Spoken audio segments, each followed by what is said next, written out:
Hello, everyone.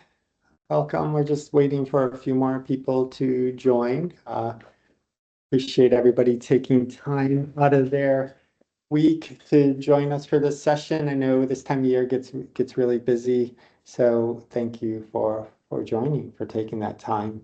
I'm just gonna wait maybe one more minute, and then we'll jump right into it because there is definitely a lot we want to cover today. So we want to make sure there's time for everybody and time for questions if there are any.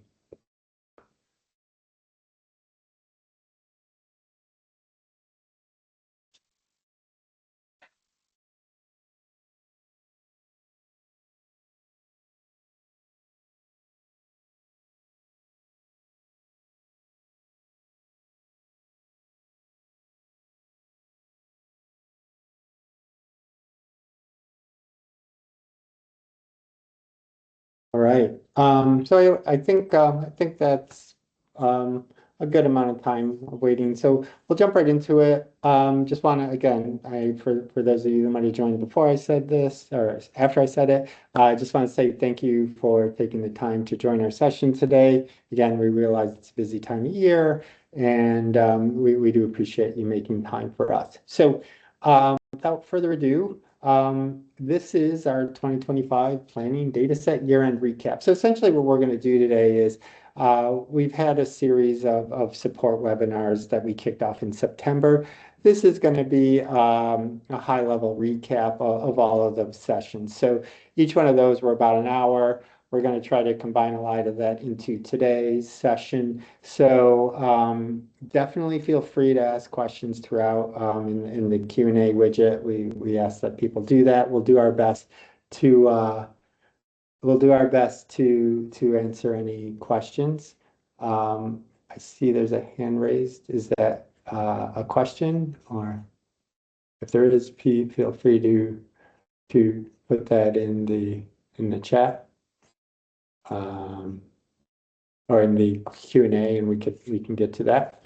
Okay, so that's what this session is all about, is that. And similar to what we've been doing over the last handful of sessions, this is the members only webinar. So, and I think everybody had to register and you've been approved to come in. So everybody should be a member on this. But what we do ask is we haven't posted these links publicly yet, and we probably will in the new year.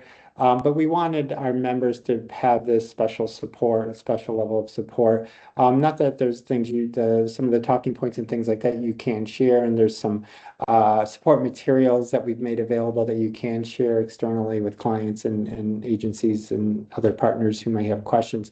But for now, again, if there's people from your team who are missing this session, feel free to reach out to us and we can provide you a link with a password and you'll be able to watch it. But just for now, like I said, we just ask that you keep it within your organization. Overall topics for today, we're going to go take a few steps back and then go forward. We want to take a review of our methodology and how we get to our planning data set, our annual planning data set. And then we'll give you an overview of the improvements and kind of what's the impact of change to those improvements. So how is that impacting impressions on some specific pieces of inventory? We'll go through that and look through some specific examples of real live inventory out there and what these changes how they impacted specifically a handful of units. And to do that, I'm here with Brian Shopper, who joins me for most of all of these webinars. So I'm sure you know his voice and you know his face and Hey, you everyone. know his emails if you've ever reached out to Geek Out. And Kevin Romero, who heads up our operations team. So any piece of inventory that's in our system, you have Kevin and his team to say thank you for that. So Kevin's going to run through some of the specific examples, and Brian and I will talk through some of the changes and the kind of the impact of those changes and why they matter. But as I said, definitely feel free to drop a question in the Q&A. We'll try to answer them live, in the moment. We'll do our best and we'll pause for questions. But if there's certain questions that we can't get to or can't answer, we will always make sure we kind of follow up after the session because we can see who asked the question and can get you that answer. All right, so if I can get my slide to go. Okay, so the 2025 planning data set. So it's been out since I think September 15th. It went out as a preview data set, and then middle of November got turned into adjusted to the default data set for all of our tools. So how do we get to, we talked a lot about, use the term annual planning data set. How do we get there? And so what I'm going to check through, and you may have seen this slide in other presentations, but I'm going to talk through it a little bit differently today. So what we start with, right? We need to understand a road network, right? So we need, behind that window, there's roads and highways and sidewalks, et cetera. And so we need to have a digital understanding of that. So we have a road network, and previously it was the HERE network. And one of the key changes that we'll talk about is we move to a new road network, or OSM, Open Street Maps Network. But essentially, we need to understand a road network. And on that road network, there's inventory. Some of it's in venues, some of it's on the street, some of it's in buses driving around. So we need to have an understanding of that. And without that first understanding of the road network and the inventory, we can't do anything what's going to come to the right of the slide. And this is where I'm saying Kevin's team plays an integral role in understanding that inventory, getting it into the system, auditing that, working with members, making any changes, making any adjustments to it. And so from there, we go to we need to understand how fast or how many people are moving on those roads and sidewalks. So the circulation, and we work with Bentley systems for this, for roadside inventory, and also to an understanding with scheduled fleet. And then MotionWorks with our place-based inventory. And then how fast are those people and cars moving, right? So when there's congestion, which we love congestion in this industry, they're moving slower than when there are, when there aren't a lot of people. So at 3 a.m., a car may be moving faster than at 3 p.m. in Chicago. So again, these are all things that we're taking into account as we're starting to get through to create this data set. And we're looking at this at scale annually. And then trip information, right? We need to understand all the trips, all the millions and millions of trips taken every day across the country. And so, for example, right, we also need to understand the home location. And we don't look at every individual. We understand what we call census block groups. And essentially, how I like to have people think about a census block group is like a neighborhood. So we understand neighborhoods on average. We're never pulling in any personal identifiable information, so that's really important to know, and you may get asked that question sometimes. So we are looking in aggregate, anonymized data at a census block group level. Because that's really important because we need to tie trips back to those neighborhoods. So for example, me personally today, I've taken 3 trips so far. Only one of those have originated from my home, right? I woke up, I came to work, I went out to grab lunch, and I came back from lunch, and I'm here right now doing this webinar. So I have 3 trips. And again, only one of those originate from my home. So it's really important for us to be able to tie those other 2 trips back to that neighborhood so we understand the demographics, likelihood. We need to understand the consumer behaviors, all of those things. And that's how we can get to that point of saying, well, percent of impressions or impressions from those that were likely to drink Bud Light in the last 6 months, or those kinds of demographics. And that leads me to my next thing about the demographics. So we work with Claritas and pulling in census data to supply those demographics. And those demographics are updated annually. And then, so essentially when we're here, right, when we're getting to here before we apply our visibility adjustment index, it is essentially a modified OTS metric. I know there's a lot of talk about OTS versus LTS, but essentially that is a modified OTS because we're taking into account directionality, is the sign illuminated, all those kinds of things. But then we apply our visibility adjustment index as well as our region frequency modeling. And that's what ends up in the GeoPath Insight Suite. So this is our process, right? And this is when we talk about our 2025 annual data set, this is the process that we go through. Well, and just for visiting what's happened over the last handful of years so we can understand where we are today. And again, this isn't to relitigate the past. It's really just to help form an understanding. So when we, from 2019 to 2023, essentially, I mentioned the HERE Maps network. That's the one we were using, and we found that it wasn't very flexible for us. So what happened is that we weren't able to update circulation for those years. So we started with circulation that was 2018 into 2019. And so we were using the MotionWorks data that we received, the trip info MotionWorks data, to bring that information to recency is the term we use here. So to bring it to that current year, our best estimate for that current year. And we were always, like I said, updating the demographics.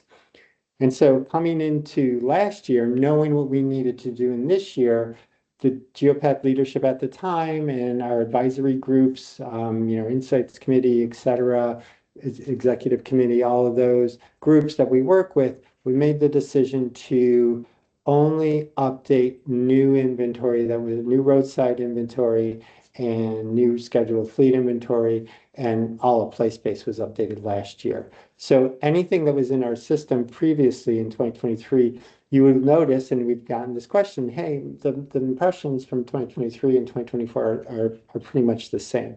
Yes, unless there was an update or a change to that unit or was a new unit, essentially probably seemed they were essentially the same. And all that was in service of what we went through this year, a complete overhaul. And that's why we're really excited about where we are today and what we've gone through and what we've done. So, and again, we'll talk more specifically. Brian's going to deep dive into this after I kind of go through the next two slides. But we have a brand new road network that's much more flexible for us, that will allow us much more flexibility throughout.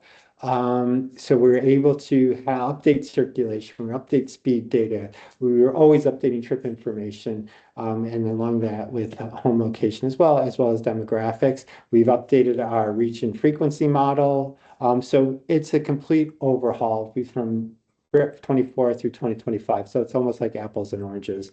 I know there's the desire to compare at times, but there's so much has changed. And like I said, we'll talk through what has changed. But at a high level, some of the things are, and why they're important and why we're going to talk about them is the road network. I talked about that. And again, we'll go deeper in that. The roadside reach and frequency modeling is much more precise, and it takes into account geospatial modeling, et cetera. And again, we'll talk some more about those, but some of the things I haven't mentioned yet, we've updated our place-based methodology. So it's improved accuracy in terms of trends and stability of audience demography, which is an important thing. We've also updated our transit ridership. Again, transit falls into our place-based methodology here at GeoPath. And just the data itself, it's much more expansive, so to speak. We have 2 times more vehicular references, and so what that means is segments. I think Kevin, you can jump in and correct me if I'm wrong. We're somewhere around 2 million now, or we started at 2. We have, what's the actual number for me, if you can jump in and say that? Yeah, it's around that number. We have 2 million road segments now that we're using as references. And then pedestrian counts went up 9 times as well. Sorry.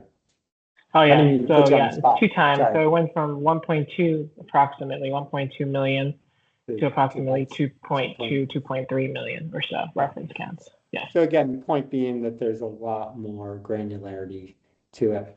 And just in general, updating our movement data and reference data in terms of the traffic volumes, vehicular occupancy, which doesn't change all that much, but it does change and it does have an impact. And speeds across all the roadways. Again, all of these factors, and when Kevin comes on again and starts to talk through kind of the specific things that impact any one unit, you'll see how important some of these things are. And with that, I'm gonna let Brian kind of go a little bit deeper on some of these changes and why they are important. Sounds good. Thanks, Scott. So you've heard Scott in the setup to this talk about this concept of road network, and he's mentioned that we were using the Here Maps road network. You can see here previously we had been using this 2016 R3 road network. It had been updated for recency in a few different ways, but one of the limitations that came with that is that effectively the layouts and configurations of roadways that were in that road network were, in a sense, static as of when that road network was first implemented. So things that had been built post 2016 or roadway reconfigurations for construction or new construction, things like that, that was not necessarily something we could as easily account for in our internal systems as we were auditing inventory. The 2025 data set now makes use of the OpenStreetMap road network. You'll hear us talk about it as OSM. One of the major benefits of OSM specifically is that it's open source and it is maintained almost constantly, or updated, I should say, updated almost constantly by geospatial experts from all around the world. So not only is it up-to-date US information, this is less so important for our purposes, but around the world, this is being updated as this open source usable map for all people. In our case, where that's really helpful is that as changes happen to specific roadways or as maybe things are diverted as construction happens over time, we can more easily and more accurately reflect those changes in the way that we audit inventory in our internal system.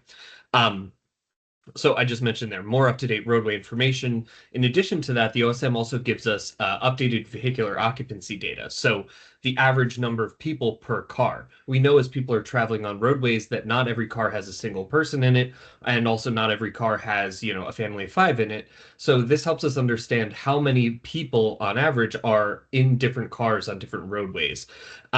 Additionally, we had been previously using Here Maps for the speed of vehicles on roadways. We're now leveraging that through all of this is through our partners at Bentley, but the OSM now allows us to have updated roadway speed on all the different road segments. And you heard Scott and Kevin both mention this a little bit, but we have updated roadway circulation data that we can now leverage for both vehicular and pedestrian. As sort of a higher level point, the 2025 data set that we released a couple months ago, the planning data set itself has full year trip data from September 23 to August 24. That's something that we will update as newer data becomes available, but as of the time of publishing, that's the full year of observed data that is in there. Just as a quick note here, on this graphic on the left-hand side here, this is just, I think, an interesting little visual to mention here. So this is right in the Faneuil Hall area of Boston, and you can see all these different dark little segments, all these dark little lines on the map here. These are all different roadway segments or pedestrian pathways that could be, in theory, contributing audience to a particular unit. You can see on the map there's maybe 2 or 3 different units there in red on the map. And so what our team does, and Kevin will get into this overall discussion in the process, but as our team is going and auditing inventory, they'll go and they'll understand these are all the different roadways that contribute vehicular circulation. These are the pedestrian pathways that contribute pedestrian circulation. And so we can understand, not only are these boards visible from these places, but they're contributing circulation from these places. And this OSM version here gives us a lot more granularity, a lot more updated counts to just make use of in general. So we actually have a pretty interesting example on the next slide. And this is actually born of a real example, a real question that we got from a member of ours. We have this board, I believe this is going from Staten Island into New Jersey here, this bridge. And so you can see up in the top left corner, there's a particular unit right there. I believe it was a bulletin. And so we had gotten a question from our member, hey, the numbers look different in this most recent update. What's going on with this? It looks like the numbers have changed quite a bit. So Kevin and the team went in, they looked into this, and so they found that actually the distance from the audience, which is an internal measurement thing that we use basically to understand how far the actual roadway segment is from the board itself. But we found that the distance from the audience for this unit had increased dramatically. And it kind of confused us for a little while where, how's that possible? Roadways just don't move, bridges don't move. Well, in reality, actually, this unit stayed in the same spot, but the roadway itself did in fact move. Not only that, they rebuilt the entire bridge further away from where this unit was. They sort of bifurcated the lanes and added I guess an east and westbound or north and southbound. But basically what that did was it increased the distance from the audience dramatically, but it also change the overall relationship of people passing by this unit. And so the OSM road network, because it is much more flexible to real-time changes, this allows us to affect or to make changes in our internal measurement system as things like this happen in the real world. So as roadway constructions happens, or as a bridge gets rebuilt and shifted several, 100 feet over, we can account for that kind of thing much more easily.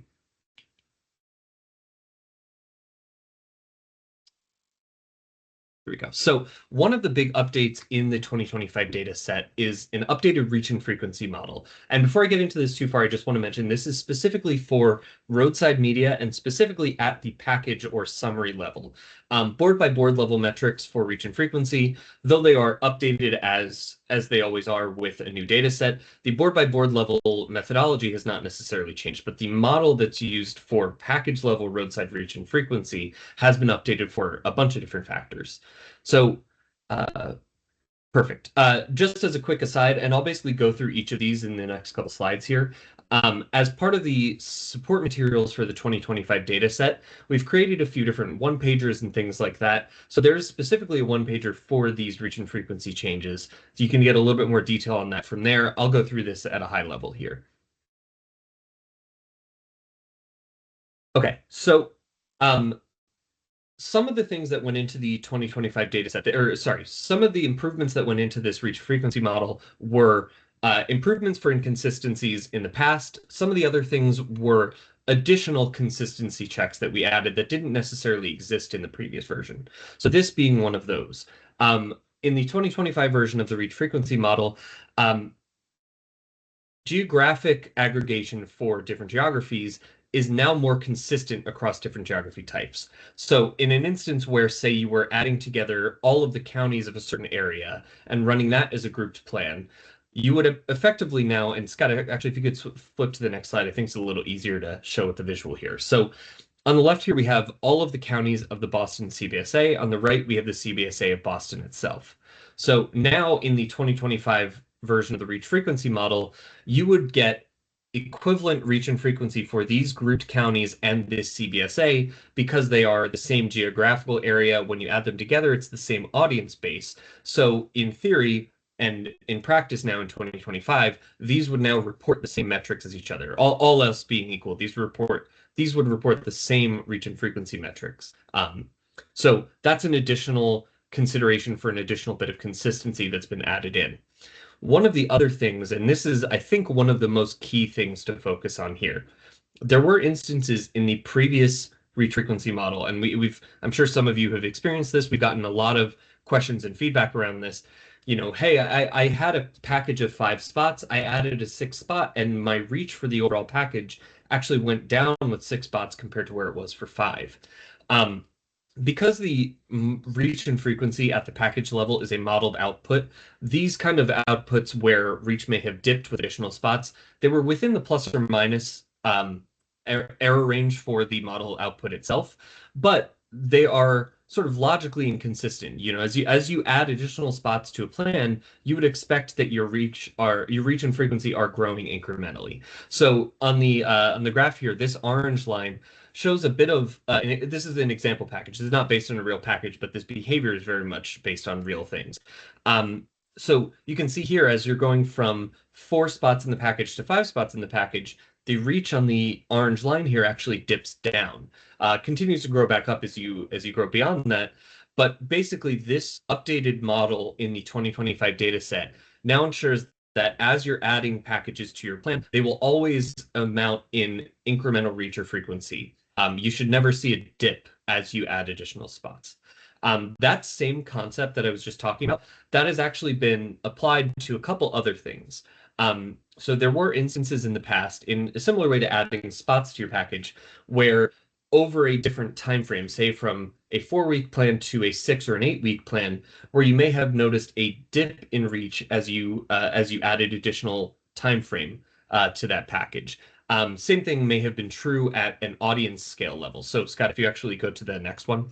So in the same way that as you added spots to your package, it should always incrementally add reach or frequency.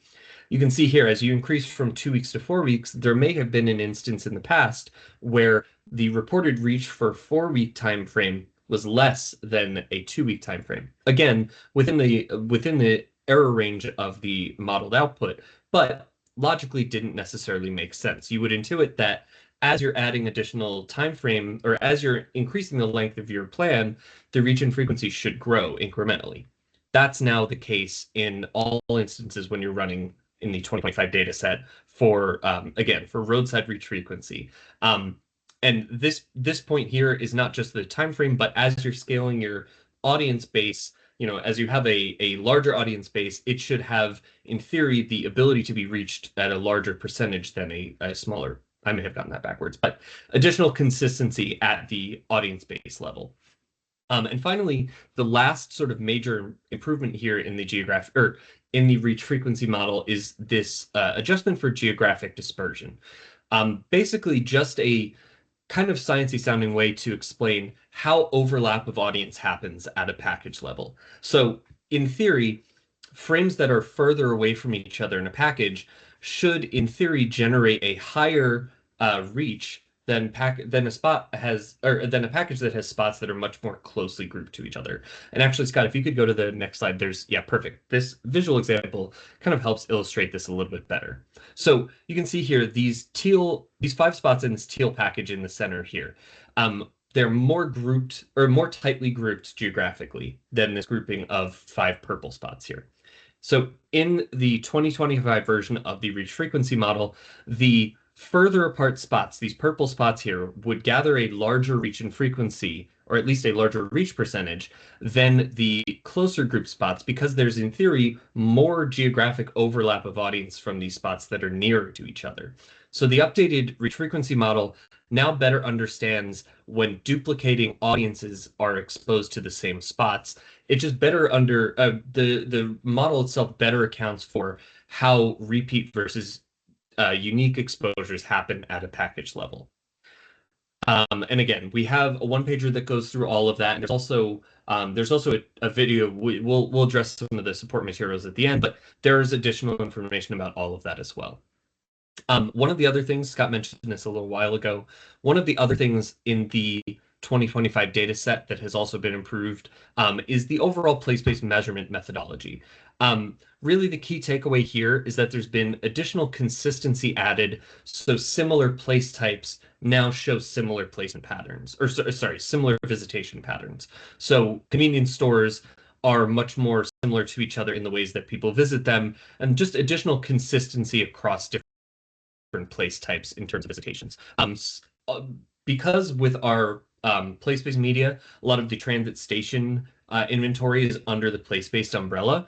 One of the other things in the 2025 data set that's also been updated has been ridership information for transit stations, or transit media, but that translates to the transit station visitation as well. So we have updated for riders on specific transit lines for things like airports, the enplanement counts, which is transfers, arrivals, departures, that's been updated. And also for bus ridership, the ridership counts and the schedules and the routes themselves have also been updated. And this is addressed a little bit elsewhere, but just to sort of cover that fully. So we mentioned a little bit earlier the data that we use for understanding circulation and also movement of people and trips comes from our partners at Bentley Systems. So the overall Bentley circulation estimates that we have in the data set itself have been updated and also increased in the amount of reference counts, as Scott and Kevin were discussing earlier. So that gives us a broader view of sources in general, but by doubling the counts and increasing the coverage, we have a little bit less bias in any given source because we have additional sources available to us. Let's see if there's anything. Yeah, just as that's a little bit of an update that happens in kind of every new data set, but an update to the overall movement of people in a general sense. So Kevin and Scott are going to get into what the impacts of these changes are to the actual numbers in the data set. Thank you, Brian. And again, if you have questions, definitely jump in, throw them in the chat or the Q&A. Keep saying chat, but in the Q&A widget, and we're happy to try to answer them. But what does all this change mean, right? So there's, like I said early on, going from 2024 to 2025, a huge amount of great improvements, and change with that. So how does that impact impressions? How does that impact my inventory? Will impressions change? The answer is likely yes.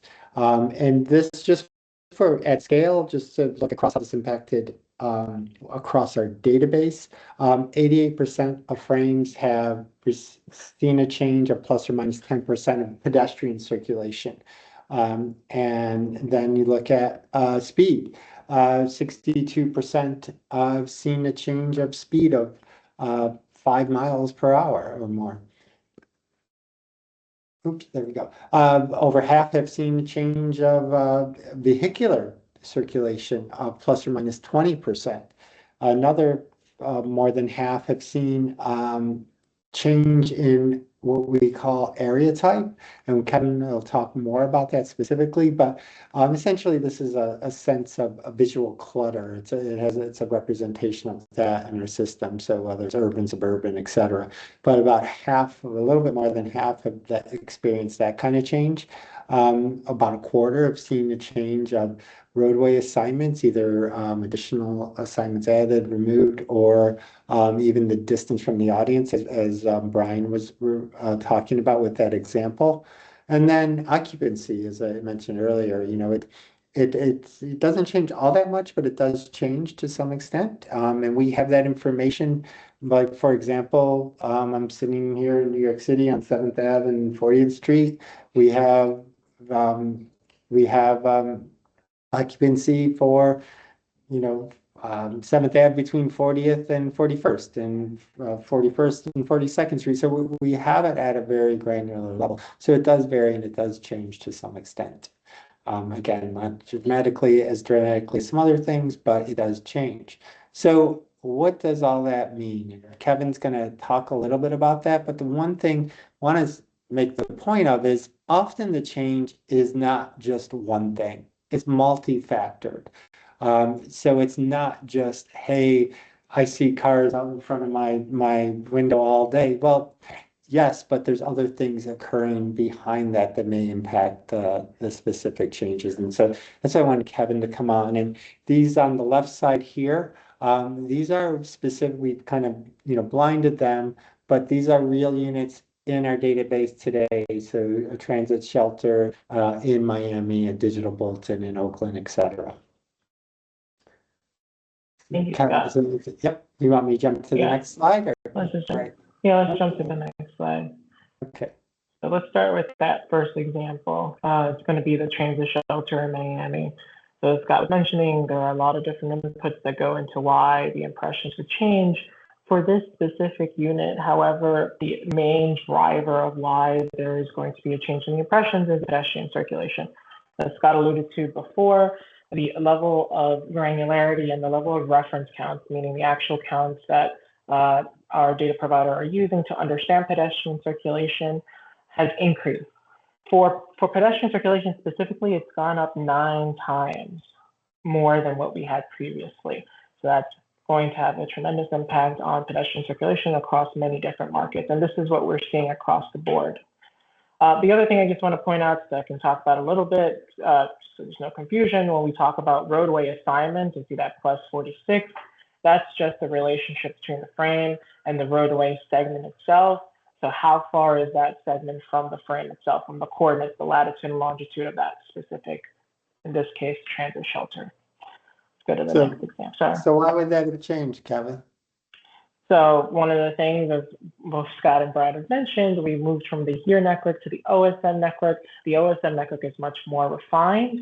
So in this case, what likely occurred is we went from having a single line representation of a bidirectional roadway to having them separate. And by separating them and having a more granular understanding of that specific roadway, you're going to see a change in how far or what is the measurement from the actual transit shelter to the actual roadway segment. The example that Brian went over is another great example of where this would change. Once a roadway moves, right, whether that be because there's a new construction or an expansion of a roadway, you can also see a change in the distance from that specific roadway. This is one of my favorite examples. Both of these digital bulletins located in completely different markets, one in San Francisco, Oakland, and one from Milwaukee, have both changed in the same direction, or around the same direction, 51, 52%. But the reason for why they have shifted is very unique to each individual frame here. So for the first one in San Francisco, the vehicular circulation has changed 52%. That is the main driver for why you see that increase in overall impression change. Again, to reiterate the point, we have a much better understanding using more reference counts, meaning more DOT counts, more Federal Highway Administration counts that our data provider is using to understand circulation across the entirety of the country. So again, increased twofold from 1.2 million to 2.2 million or so in terms of reference counts. And then the Milwaukee example, a different reason for why it actually increased. We see a decrease in vehicular speed. So why does that matter? If you have a slowdown a specific roadway, what you end up happening is having a higher dwell time in that zone in which you can have contact with the actual frame. So if you have a decrease in speed, you have an increase in dwell time, therefore you have more opportunities to notice ads on a specific digital bulletin. The next example, in this example, we have a digital bulletin, but in this case, it's actually decreased 30%. And I like this example because as we can see, there is no major change in terms of vehicular speed, vehicular circulation, the roadway assignments, or the distance from the frame to those roadway assignments, or the vehicular occupancy. But what we do see is a change in urbanicity. So as Scott mentioned before, urbanicity is how we measure environmental clutter, or just the clutter in the environment that a board could experience. And one of the changes that our data provider actually did was they refined how they determine urbanicity by using aerial imagery to understand how urban an environment is. So in this case, this particular board went from being in a suburban area type to a urban business area type, which means the urbanicity increased. So why does that matter? When an urbanicity increases, you're essentially shrinking that view shed, right? This is how we sort of account for that environmental clutter. So if you have a smaller view shed, you spend less time in that view shed. Again, because the speed hasn't really changed much in this case, right? Only plus 6%. You will then see a decrease in dwell time. By having a decrease in dwell time, you're going to have less opportunities to see the ads on that specific board. So this is the opposite of the previous example, Milwaukee, where you saw an increase in dwell time because of the decrease in vehicular speed. In this example, we have a poster, and similar to the first one that we went through, the transit shelter, one of the major factors that's driving the impressions down 42% is the change in pedestrian circulation. But the other thing that is actually impacting the impressions ever so slightly is the increase in vehicular speed, right? So again, if you have an increase in vehicular speed, you're going to have a decrease in dwell time. Therefore, you have less, you're spending less time in that contact zone and the opportunity to be exposed to that specific poster. So those are the two main factors for this case. And lastly, and again, just like the two original digital bulletins, I really like this example because it shows how this is a multi-factored reason for why things could change. But in this case, you see changes across all of the different attributes, but actually see no impact on the impressions. How they can play off of each other. You can have an increase in pedestrian circulation. You can have a decrease in vehicular speed, a decrease in vehicular circulation, an increase in sort of the distance from the roadway assignments, but overall get a result that is net neutral between the 24 and the 25 planning data set. So this can also occur where you could have changes to the input data sets, but because it's multi-factored, you may not see that impact appear in the impressions themselves. Mm-hmm. Cool. Thank you, Kevin. So just Kevin, so correct me if I'm wrong. So this level of data with these factors, this isn't exposed in our Insight Suite or anywhere like that, but media owners could get access to this if they have questions, right? If an agency partner has interest in this, how can we help them? I know this is more of the media owner's data. I think we could work with if you're on the agency side and you do have specific questions, you can reach out to us and maybe we'd work in partnership with the media owner, just so everybody's comfortable with the data being shared. I think that's one solution. We would work in collaboration with the media owner to ensure that they understand that this is a request and they're just trying to have a better understanding of why the impressions changed, right? We could, in theory, share some very high-level notes, but nothing very specific or granular, right? We could provide directionality as to what is the actual causation for a change, but nothing in the sort of details, right? Percentages, numbers, circulation numbers, volume, counts, etc. We would again collaborate with a media owner on that. Okay, cool. Because I had one question that came in.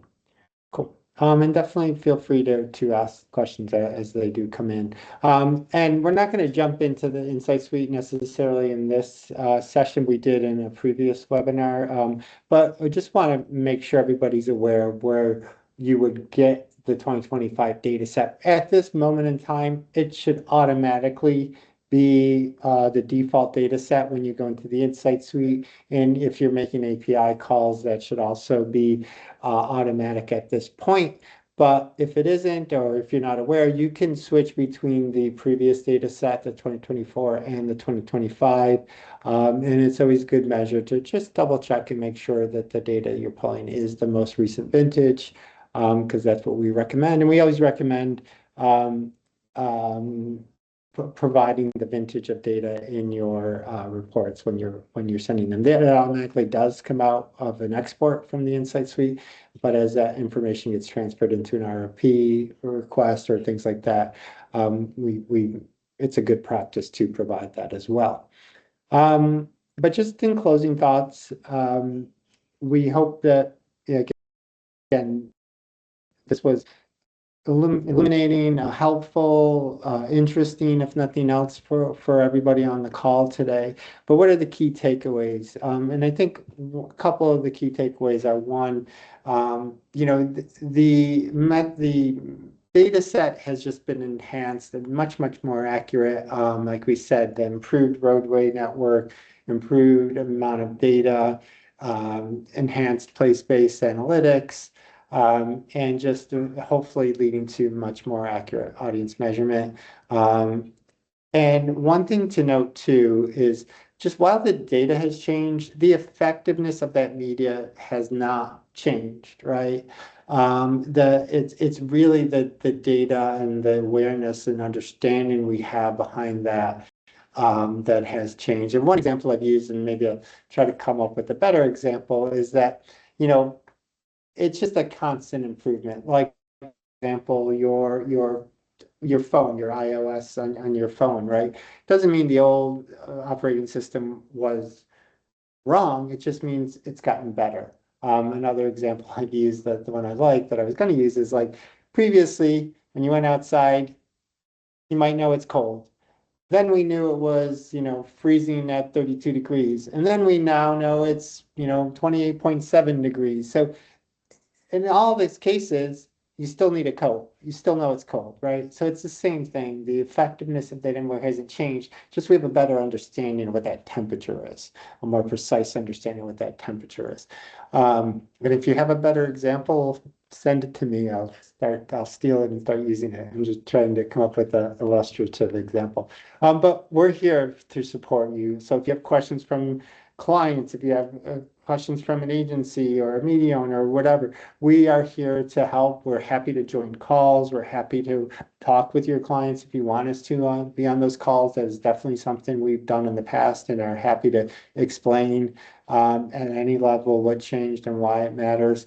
But we also we have a set of support materials available. So we have a set of FAQs, multi-page set of FAQs. We have the what changed and why it matters doc, which is a distillation of the FAQs into about 2 pages. It has a lot of the imagery and a lot of the stuff that you've seen here today. We also have a 1-pager on the reach and frequency changes. And then we also have a set of video tutorials if you don't want to deal with reading any of the stuff on the left. So there's a couple videos on that as well. And then on the right, the very first far to the right is this note to the industry, which is essentially trying to say what I said, that the effectiveness of the inventory change has not changed.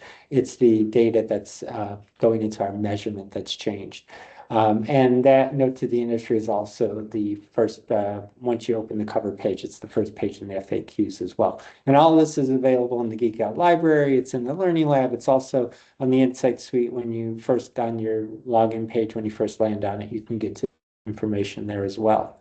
And also, just as we're finishing up, and I think there might be a question or 2 more, but like I said earlier, we've done a series of webinars, some of them going a little more deeper maybe than we've been able to cover today. They are here. We opened up with a town hall webinar with Rob Peterson, who's our interim president, as well as Ellie Brobeck, who's our chairperson, kicked it off. And then Brian and I came back with the Getting to Know the 2025 data set, which went a little bit more in detail on the actual changes. And then we did kind of this thing, similar to what we did with Kevin, walking through some specific units and kind of walking through the impact of change. And then we had a 4th one where we went into the Insight Suite and looked at how you access the data and how you use it and how you can compare some of the data. So with that, again, happy to try to answer if there's other questions that we're able to answer today. Happy to try to answer some of them now. Brian, are there any ones? So yeah, can we share this? We're happy to share. Yeah. If you want to, we can reach out to you and get you this information. There's also a link we can provide to this webinar as well. But if we can share kind of a PDF maybe of the deck as well if you need it. Any other questions? Right. Well, again, thank you for joining. I know some of you have joined the whole series. I've seen some of the familiar names pop up, so thank you for that. And hopefully these are helpful. And like I said, we are here and happy to help support you as you kind of adopt this data set, as you transition, as you have your clients have questions. We're here to help, and we want to help. You can email anyone of us directly, but geekout@geopath.org. That's our main helpline. That's probably the quickest way, to be honest, because sometimes I might be in meetings or I might be traveling. And so that geekout@geopath.org is monitored by about 5 or 6 of us, and people jump in and can answer your questions and get your needs more quickly. But again, thank you, and we hope everybody has a great holiday season and gets a chance to rest. But again, let us know if you need anything in the interim. And thank you, Brian, and thank you, Kevin. Yeah, thanks everyone. Have a good holiday. Thank you. Have a good end of year. Happy holidays. Happy holidays. Oh.